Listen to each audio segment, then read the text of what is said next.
focus, so we figured why not do another one. So we sent out 2 clips and everything, but before that, so instead of giving you guys all the considerations and everything, as we've stated last time too, aerial challenges are not the easiest thing to work your way through, identify, figure out if it's a foul or not. So we're hoping for you guys to be able to help us brainstorm and actually come up with a fun list. So you'll have like the technical considerations, but then realistically, what are you guys actually looking for too? That might not be listed on like FIFA's consider. So if you look over to the left-hand side, you see the fun little paint screen. I will be taking notes here, and three of you today, you three will help us start brainstorming things. We'll jot it up there and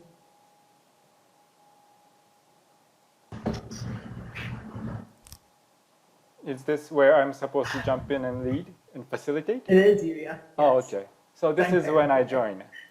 So Nikki's point is how to think about aerial challenges. And when you think about tackles, you have a bunch of considerations that you can cheat and look at. But we don't really have aerial challenges consideration points separately. So just looking through your IFAB stuff and FIFA stuff and your own experience and whatever you have in your toolbox, what are some of the ways that you judge legality of aerial challenges and also severity of aerial challenges? Well, if anybody is like when looking at a couple of players challenging for a ball in the air, does one have more of a priority to the ball over the other? Priority, that's good. How do you know if somebody has priority to the ball over others when the ball is not even there yet? Estimating the drop zone area. Okay. So it's almost like who gets there first kind of thing? Yeah.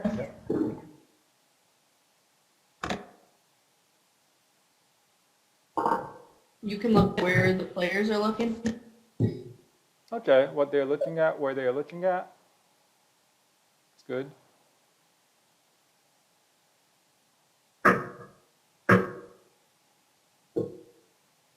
I think that's a good one because sometimes you'll see that either they're trying to look at the ball and actually play the ball or look at the player to see if they can maneuver the player to get priority to the ball. Good point. When you say where players are looking, and they're looking at the ball, do you consider whether or not the players are looking at the opponent? Is that one of the things, or not really? That's kind of what I was thinking, like if they're looking at the ball or looking at the opponent, like the differentiation between the two. 'Cause, I mean, they could be looking at the opponent, but then not really making an active challenge to then think of like the next step about like how to defend the player if they gain control of that ball during the aerial challenge, or it can be like looking at the player as if an intent, not necessarily to play the ball, but maybe to disrupt the player, which could then lead to a foul or something like that. So it's like, well, I can't get there, but I can at least block this guy, right? Yeah, whether that's in like a strategic thing or more intent to, maybe looking to potentially a cautionable offense or even send off offense in some extreme cases. Depending on the temperature of the game, those kind of things come into play.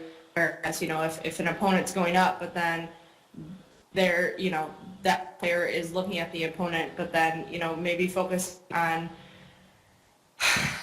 I'm maybe just focusing on the player, but in terms of like maybe jumping at the player, but not even ever looking at the ball to begin with, or maybe trying to undercut them while that player's in the air, and things like that is just something to consider.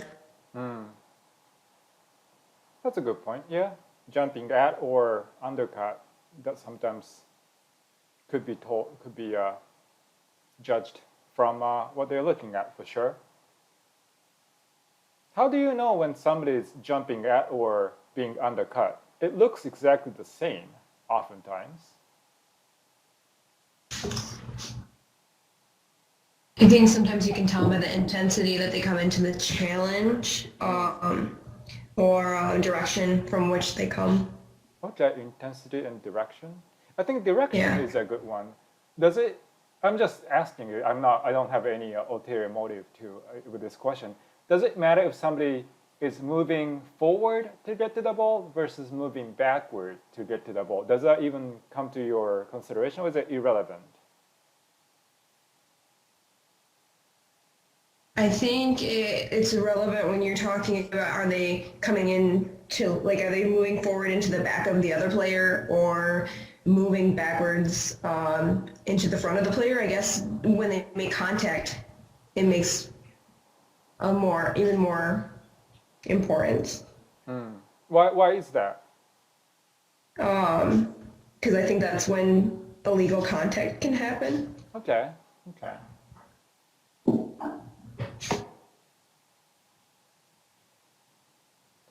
To kind of add to, sorry, No, go ahead. to add to that, I think that if they're coming in like forward to the contact, they're more aware of like their surroundings and like other players that are challenging for the ball, where they're like coming in backwards, like they might not be so aware of like who's behind them or what kind of contact they could be making with the person behind them. Right, because if you're moving forward, clearly you can look at the ball and the opponent, but when you're moving backward, that doesn't excuse you from fouling an opponent, but it's a lot harder to see what's behind you. Very true. That's a good point. If you look at a still picture, so, you know, there's a foul aerial challenge, and it's a still picture that somebody took. Judging, just looking at the picture, can you tell who fouled? A still shot. Is there a picture? Yeah, still picture, just one picture of a contact aerial. There's not one challenge being contact. posted right now, if that's the question. Oh. No, there's no picture posted there. I was just wondering if I took a picture of an aerial challenge and I said it's a foul, could you always tell who fouled, or could it be read in two different ways? This guy fouling, that guy fouling. You can maybe be like point of contact in some scenarios, but a lot of times it's beneficial to see, you know, what the lead up is and the other circumstances involved. So what I was trying to get at is exactly that. So if it's kicking, it's striking, if it's holding, you can just take a picture and then you can say, yeah, that's a kick or that's a hold. But aerial challenges, maybe you have to look at a longer picture. Even though the foul itself is a moment when the contact happens, but you have to look at the bigger picture. Okay. Anything else? Let me ask the group, what are the parts of the body you're looking at and considerations between players on aerial challenges? Sometimes I'm looking. Sorry. Yep. Go ahead, April. I was gonna say the use of their arms for sure. Whether or not their upper body is, or like their body is over another player, I guess jumping at. When you think about Head. oh yeah, good, yep. Elbows, shoulders. I mean, arms for in my mind was being a bit more meaning towards those things. Like, you know, are they having their body frame kind of to the side with their arms, like I said, elbows up, is it relaxed? Are they more straight out? Are they using to push off someone? Are they using it as just a stability tool? Are they using it as a weapon? Like, there's lots of different components of arms, I suppose. Do you think we can add like protection of oneself to that? Yeah, I guess that's what I was thinking too. If it's like, if I'm having my body, I just have my elbows lifted maybe, but like arms up or something like that, just to make my frame a little more stable. That's like kind of a protection thing to increase my frame so that I'm not getting jostled by another player in that aerial challenge or something like that. But on that same note, if I, swing my elbow back and it hits someone, that's more of a, not necessarily a tool, depending on the circumstances. So I think this is good because we're now talking a little bit about aerial challenges plus something else. Aerial challenges simply means that bodies are colliding up in the air, but that could mean that different things are happening because in the air you could punch somebody, in the air you could push, in the air you could kick. So we're talking about how complex aerial challenges could be. Is there anything else that anyone wants to add? Or Nicole, do you have anything that we might be missing? At least to start. No, I think these are all good things to think about. Awesome. All right, my job's done, Nikki. It's all yours. Ah, No. Thank you. Yep. So from there, bear with me for a second while I swap screens. Say unfortunately, because I'm just sharing a screen, these will kind of go away. Actually, if you're just all staring up at that one, we'll just jump right. So we had 2 challenges this time around, and let me know as we're going through here if you guys want to see that other screen back up. So 2 challenges, and so we will jump right into the first one here. Cole will graciously lead us through.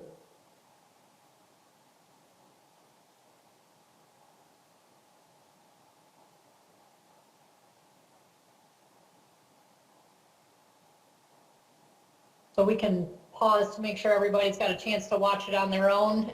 But again, it is on the screen that Nikki was taking notes on. If you should need the link again, I just put it in the chat.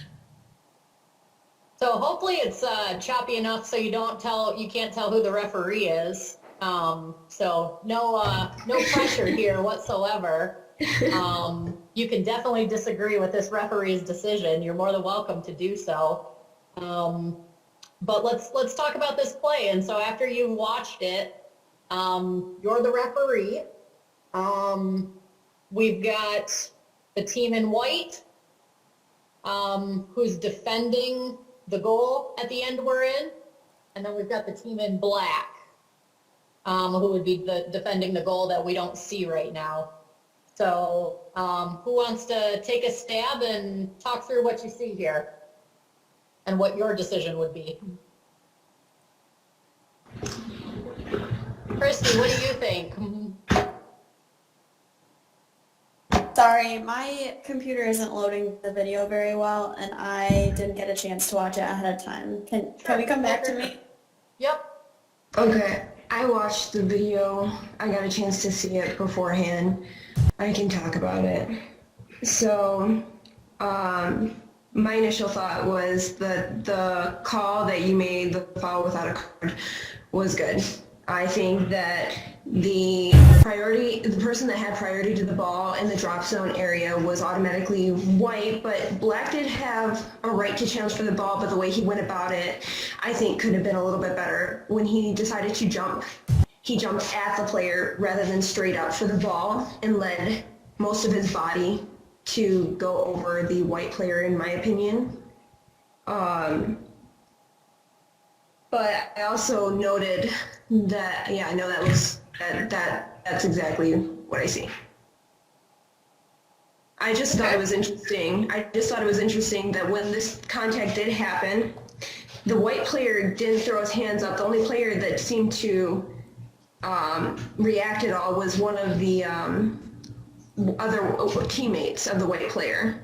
The player that that got fouled continued to play. And I mean, like, I still think it's a foul. I just noted that was something interesting. Let me start with before I ask you a few questions. Michaela, what do you think after watching this? I mean, I agree also that a foul is the right call. even though the white player was there first again, the white player also at the last minute kind of took a sidestep into where the black player was coming, and kind of turned their back as kind of what would be thought as protection to himself, but also it was in a way that kind of like stepped into the path of the black player and became obstructive to him as well. And he didn't even make a challenge on the ball per se. He kind of looks up and then doesn't even really pay attention to the ball anymore. So I don't really think he had the intent to play it, but he definitely affected the way the black player played the ball. So I think the foul is fair for her. Michaela, do you have a foul on black or a foul on white? A foul on white. Okay. And I think I heard April say she had a foul on black. Yeah. Okay. Christy, curiosity, have you had a chance to pull it up and watch it cleanly on your screen? Yeah. I think I agree with the foul on black because, so I kind of like slowed it down a little bit and watched it, and it looks like, because at first I was like, well, like that white player had to have seen the black player like coming in because he's coming in so fast. But I kind of slowed it down, and it looks like he might have seen the black player coming in, but he starts to turn his back, and as he's turning his back, that's when the black player starts to like make that jump. And so I think that like the white player had no idea that he was coming in like that fast and that hard, like almost at him. And so, yeah, I agree with the foul on black because I think black kind of like took up more of like their respective space. Black pushed into white, in your opinion. Yeah. Okay. One of the questions I have, and I want to go back to one of the considerations we wrote, is if we're going to try to decide which player has, let's call it priority or right to the space first, or the player who seems most stable, perhaps before leaving his feet, which player would we pick? Before let's say before either of them touches the ball. I think white has priority. I agree that white does. They seem very, I mean, the white player almost has time to like take a second and like plant into the ground before jumping up, where the black player is just like flying in. Agreed. I agree that it's white. Cool. So, I mean, if we all agree that that was white, and the white player appeared to, his eyes were focused on the ball, he looked like he was kind of planting his legs, ready to kind of lift off and jump in the air, he appears to be the player, maybe who's prepared to make an aerial challenge to win that ball, maybe, if I should say, right? We can all agree with that? Yeah. So what is it that the black player is doing that leads us to think maybe he's not challenging in the fairest way or in the fairest manner to win that ball? What is it about his body position or his body language or his body movements? What is he doing that might not be fair? It seemed that he was jumping at the player more so than for the ball. I think he was coming in just ever so slightly at the wrong timing for him to be able to get the positioning on the ball. He just went over the player. Okay, that's good observation. Anything else? I guess, Michaela, you were kind of the opposite opinion for a bit. What did you see as, can you define, I guess, talk through your point of, it almost sounded like you thought white was doing a bit of an undercut. Can you talk through that a little bit more? Yeah, I'm continually watching the video now because everyone thinks the other way. So I'm trying to rationalize I also don't necessarily know if I think that anymore, but what I'm seeing is if you look at like how both players are looking, like I think that the black player, even though they did jump towards the ball and, you know, make a movement at the player, if you watch where his head is pointing the entire time the ball is in the air, he doesn't take his eyes off of the ball. So I don't know if he necessarily realized that the white player was static in where the white player was standing, but it looks like at the last second the white player kind of angles his body back and like takes a step in towards where the black player is coming. I mean, whether that was intentional, I'm not sure, not necessarily to our knowledge, but it seemed that like, the black player was having a straight line toward the ball the whole time, and then at the last second got affected in that run by where the player chose to step. In this screenshot right here, and for me it's like a tenth of a second too early, but I don't want to touch the video because I don't think we're going to get a better shot than this right here. Is the black player, like, what direction is he entering into this aerial space? Is he going straight up? Is he leaning forward? Is he leaning back? Which direction is he entering this aerial challenge? To his left diagonally. And diagonally, is he jumping out or is he jumping straight up in the air? I think he's going out, like towards the player. I don't see it as like straight up. I watched it slower, like 2 little slides past this, I think. I can't remember. I got it, but it did look like he was on like an angle going into white for like a split second. I mean, but that might have been due to the hip check there. I can't know. But it didn't And my look second straight. question that, because I agree, he's leaning out, he's leaning forward, he's going into, Nikki, where you had it paused before, where I wanted to stick it at is, what part of his body right there? What's he leaning in with, actually? His knee. His left leg. Yeah. And is that a fair way to initiate an aerial challenge? No. Probably not. Probably not. All right, I'm gonna steer things out just because that's something I do, and make you think. And I'm gonna say I agree with the majority opinion that black is jumping in to white player. So I do agree with that. But I'm gonna steer things up so that people who seemingly are making the right decision are able to defend against what I'm going to suggest.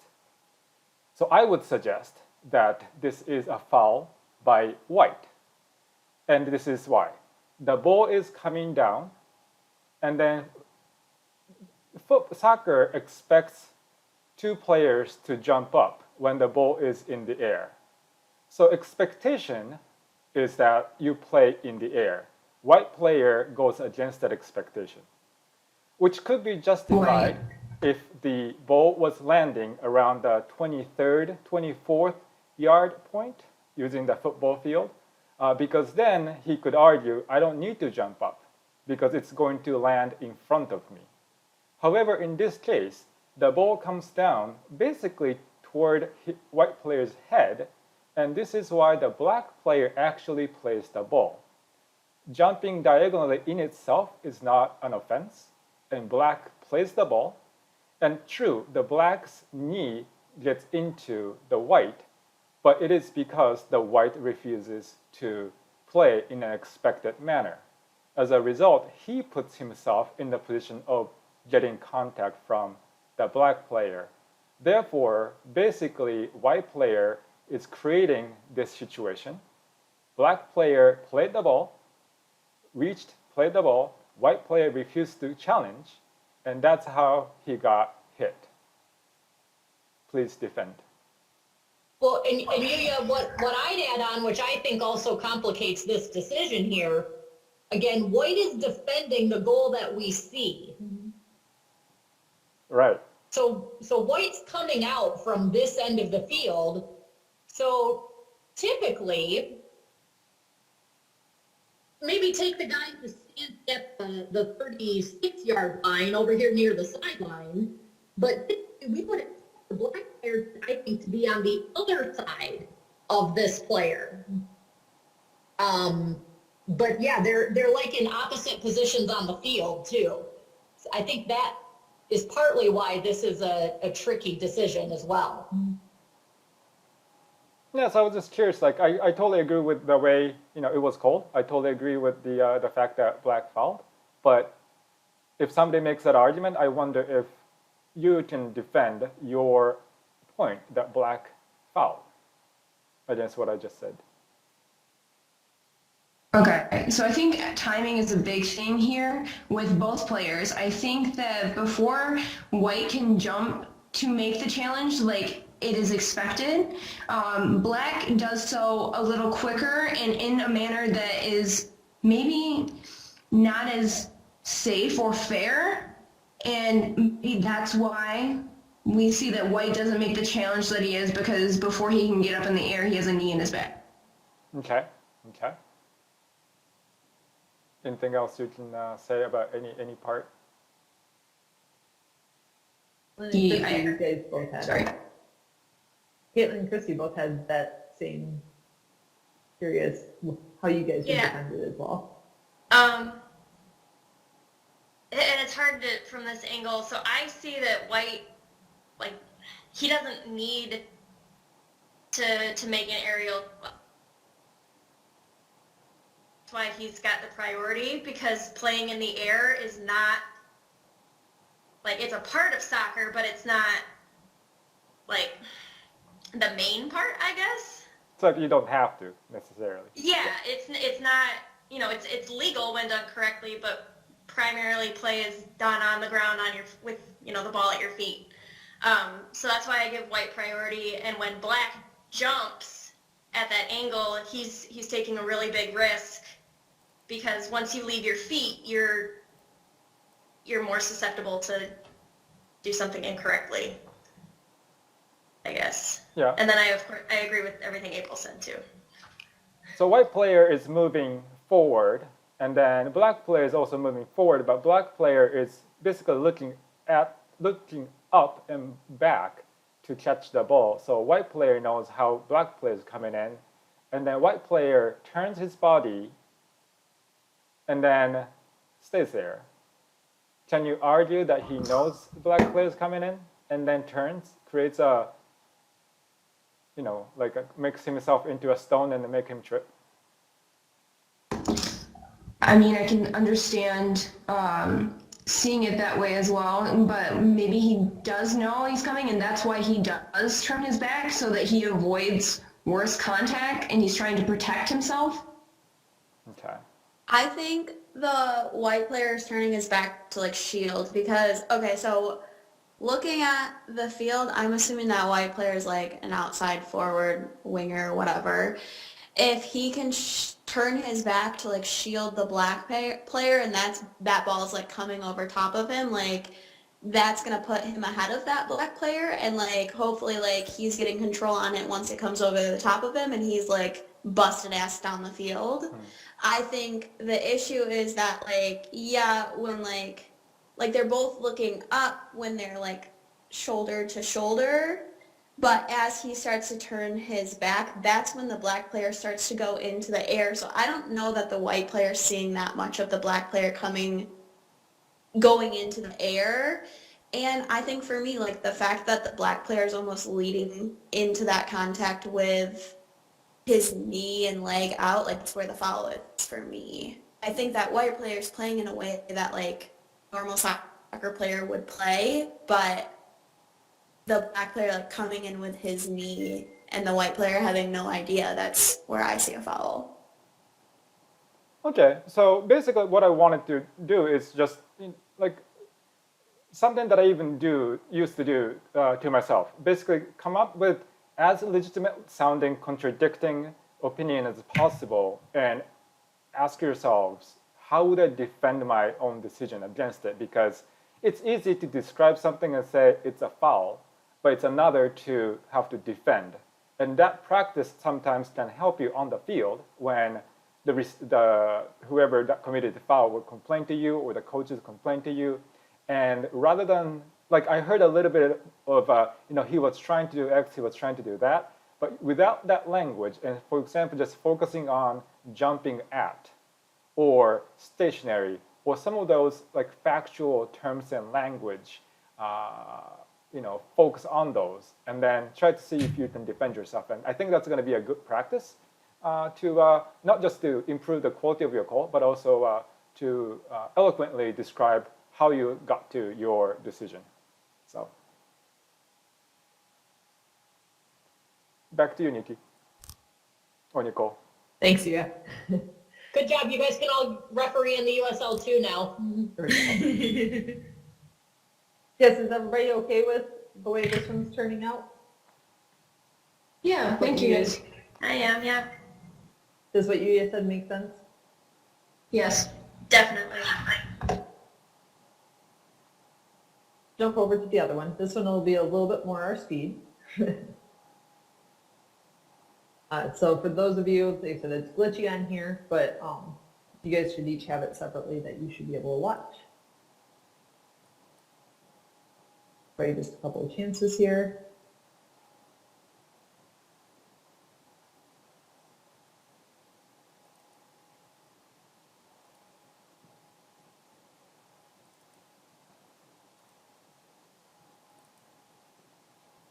So has everybody had a chance to watch it? Yes. Yes. Yes. Hey, who wants to take a stab at it first? But April took a stab the first time, so we'll disqualify her for a brief second.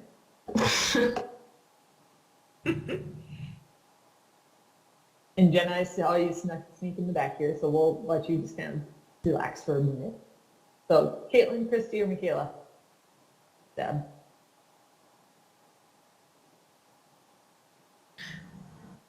Well, first of all, I hate the camera angle.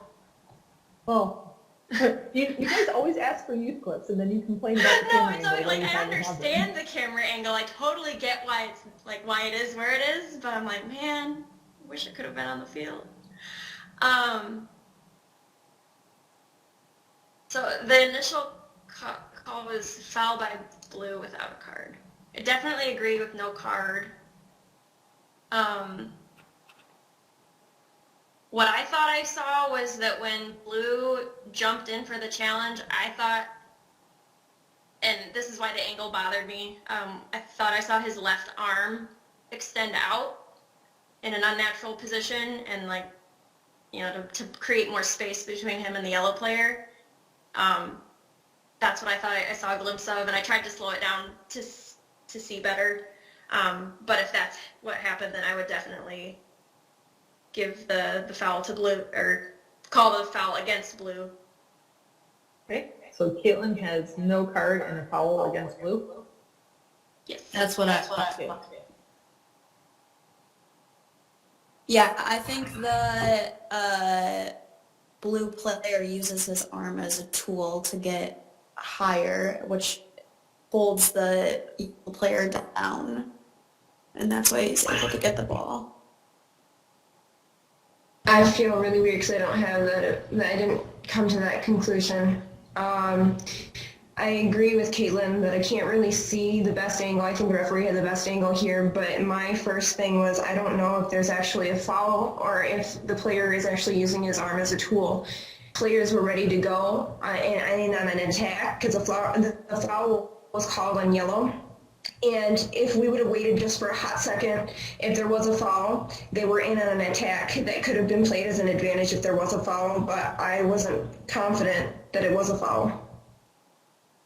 Okay, for the sake of arguments, because we'll admit, video is a little bit rough for being able to see exact arm contact. Say the arm's not there at all.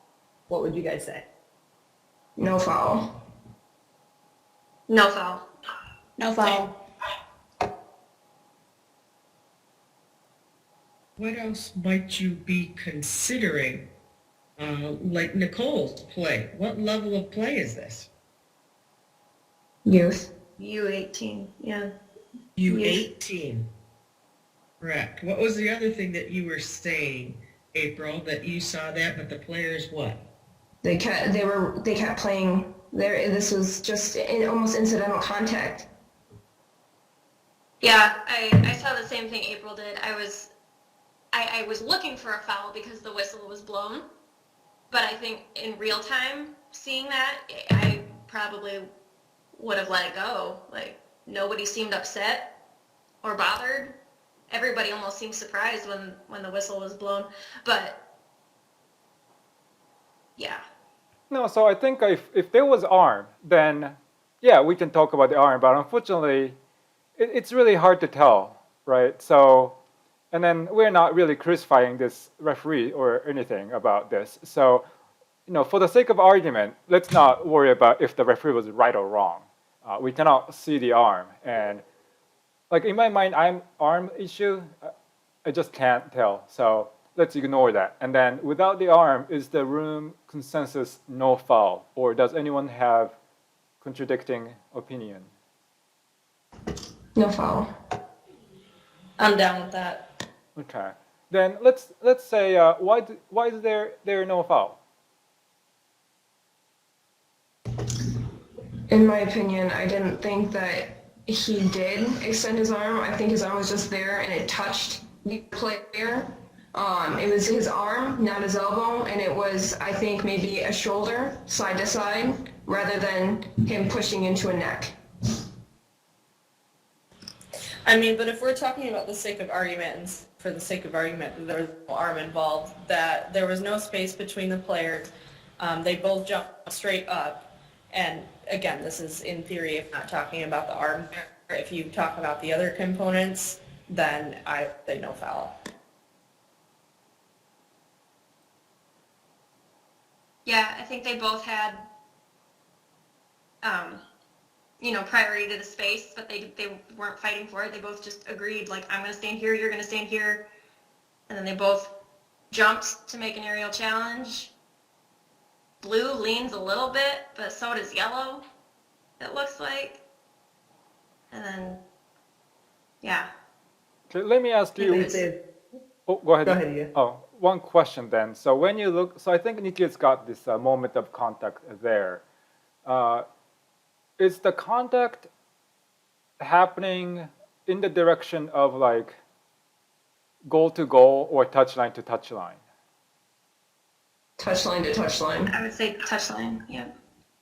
So where would be a right spot to see this aerial challenge? I'm not one to really, harp on positioning, but when it comes to contact, we have to be able to say, yeah, I saw two bodies coming together.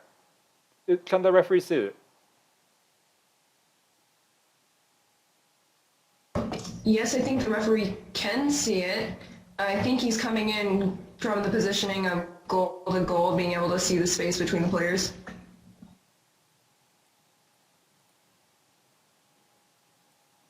Anybody else? I honestly can't tell from this video, like this. It pause, doesn't no. seem that he is, though. He's kind of on the other side of center circle, sidestepping towards their general direction, but he's definitely not. He's looking at them diagonally, it seems. At the last part where you can see it on the screen before it shifts the two players, it seems to be an angle that is diagonal and not side on to the players to see if there is space, if there is a point at which they come together, if that's before or after or during when the ball lands in that drop zone. So the point Yeah, go ahead, sorry, Christy, go ahead. I was just gonna say I agree with Michaela. I don't think he can see any daylight in between the two of them. I think he's looking straight on, though.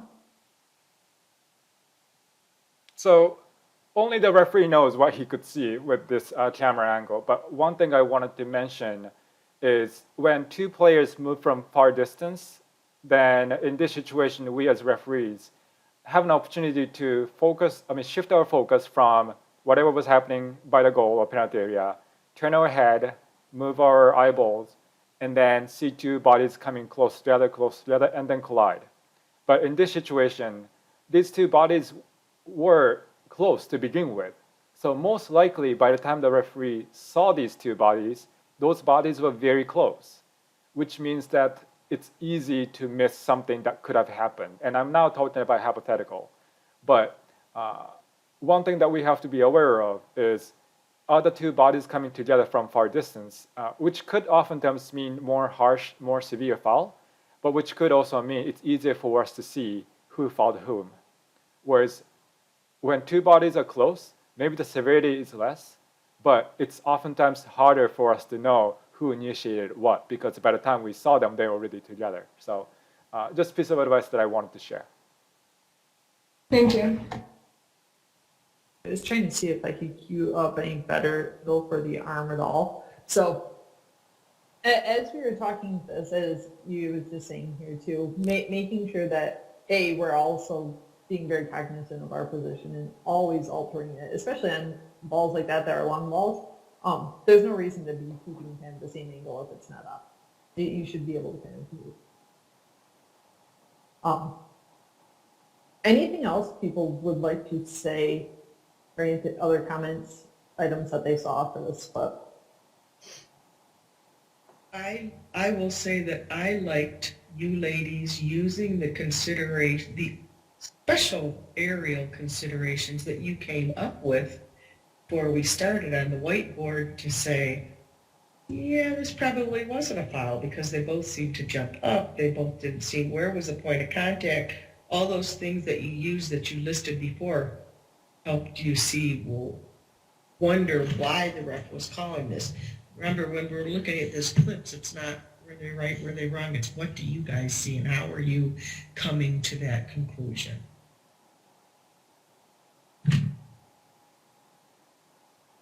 Yeah, this is minute 1, so if there was no arm and this contact is a foul, you got 89 minutes of 95 fouls.